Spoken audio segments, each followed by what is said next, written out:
What's up, my fellow comic book readers? Guys, I got 5 indie comics, not Image. I do Image by itself. But we're going to start from the best and work our way back. I will say there's a free comic book day comic in here from 2024. So I'm not going to rank that. So we're going to do the top 4 and then the free comic book day comic, because I feel like it's unfair to compare a free comic book to 4 fully published ones. You know what I mean? But we're going to start off with the best of the 5. And this might be my top read of the week for New Comic Book Day. Speed Racer number 1. I read issue number 0 from Free Comic Book Day. And it kind of was like, okay, I can see myself liking this. Because I was a huge Speed Racer fan back in, the 90s. When the cartoon was big on the Cartoon Network. This really surpasses what I was expecting. It was an amazing read. You have Speed Racer, you have his younger brother and his sidekick monkey, you have his dad, you have the girl coming around, and then, if you know anything about Speed Racer, Racer X is the man, right? He's the guy that's constantly saving Speed Racer and everything happens, and you get a little glimpse of him at the end of this comic. I do appreciate that this follows the Speed Racer, lore as far as what he's racing and what they're doing and what the dad's stance is and yada yada yada, but it is very modernized at the same time. So I think this might be my favorite read of the week, even though I've only read 4 of my new comics. Okay, but this just got me started in the right direction. Such a great read. Speed is trying to compete on the course using the Mach 5. And his dad is against it because his oldest son died, and the kid and his monkey are social media people and constantly uploading all the races and getting people to bet on it, and then getting Speed Racer his money, and just an excellent issue. If you like Speed Racer, I highly recommend this. If you don't know anything about Speed Racer, I highly recommend this. I would get this if I were you. Next up, we got Gargoyles Demona issue number 2. I told you I really liked issue number 1. My problem with issue number 1 was it focused really heavily on name-dropping a bunch of humans that had nothing to do with the story, and it felt so pointless, right? Although, again, I did like issue number 1. I will say issue number 2 is better than number 1. I really like number 2 because although there's still a little amount of pointlessly name-dropping humans, right? The gargoyles are doing gargoyle things.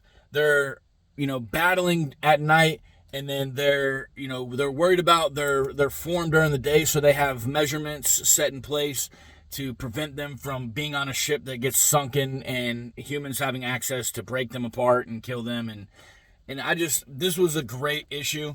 I really liked issue number 2 more than I liked issue number 1, and I will continue reading these. Next up, we got StarWars Hyperspace Stories, Tides of Terror. I will say the top 3, Gargoyles, Speed Racer, and then Star Wars, Jesus. I really think all 3 of them, in anybody's, depending on what you are into, any one of these 3 could be the number 1 comic out of the 3 that I picked. But this is another great issue.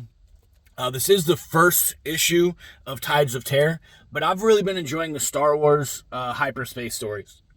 They really feel like you're watching a Star Wars movie or Star Wars TV show, down to the point where there's a panel in this issue where Yoda calls Mace Windu and he's like, hey, I'm sending you to this planet. We need you to take care of this threat and, find a democratic way of dealing with it, which is, the Jedi way.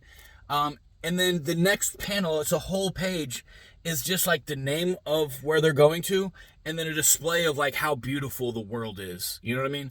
And that's very Star Wars, those Star Wars-ish of them, if I can get that out of my mouth.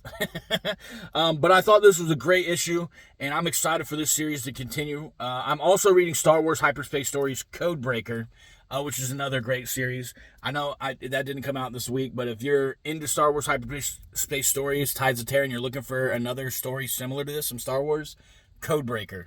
Star Wars Hyperspace Stories Codebreaker. But this was a great issue number 1, and I'm excited to get number 2 in my hands.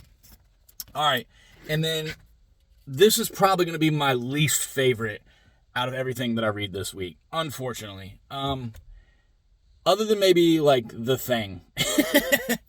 I'm kind of dreading reading The Thing because issue 2 was really not my taste. I don't like to say comics are bad, because there's been times where I'm like, oh, I really think this was the worst piece of whatever, you know, and then I'll go on somebody else's TikTok page and they're like, this is my favorite comic book ever to come out. So I don't want to say anything's bad. It's just not my taste. It's not for me. And along with The Thing, issue number 2 not being for me, because I thought issue 1 was great, issue 2 was not for me. This is not for me.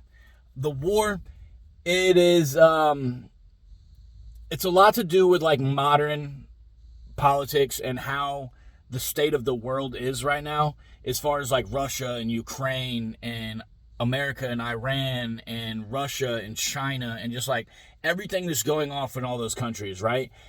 The first like 10 pages of this, which I literally almost quit reading it and put it down because I really don't do politics. I really don't want to listen to people talk about the what ifs and what could happen and all that stuff. And the first 10 pages is just a group of 6 friends. It's 3 couples, and they're all just debating, you know, all the different outcomes of war and nuclear bombs and blah, blah, blah, blah, blah, blah. And that really turned me off of this. And then the last like 10 pages is what you could imagine to be the worst case scenario actually happening. You know, and people are, you know, presumed dead because, you know, stuff starts happening. And this just isn't for me. If you're into like what could be the worst case scenario in today's world with everything that's going on, if you want to be scared, I guess, you know, I would pick this up and read it. I'm sure there's going to be some people that read this and they're like, oh, wow, like the what if scenario happening is crazy. It's awesome. And that's awesome. This just isn't for me. I can't recommend this. I do recommend it to people that want the what if with today's like modern like war threats and stuff. You know what I mean?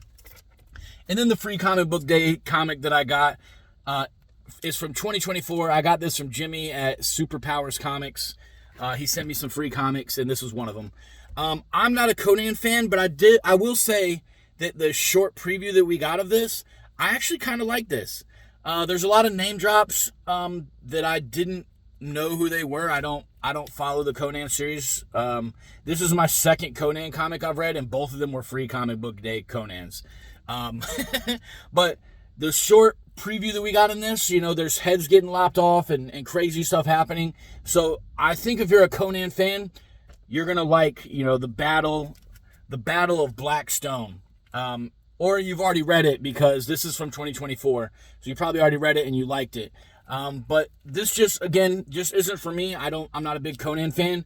Yet I will say that if given the chance, if I find some Conan comics like in the dollar bin and they're at the right time in chronological order and yada yada, I might pick it up and read it because this kind of made me go like, maybe I could be a Conan fan, you know? But I'm not a Conan fan, so. But those are my 5 comics that I read today. They're all indie comics, all from 5 different publishers. None of them are Image. I will do a separate thing for my Image comics that I picked up. But guys, even if you're not going to read those comics that I recommended today, pick something up, read it, stimulate the mind.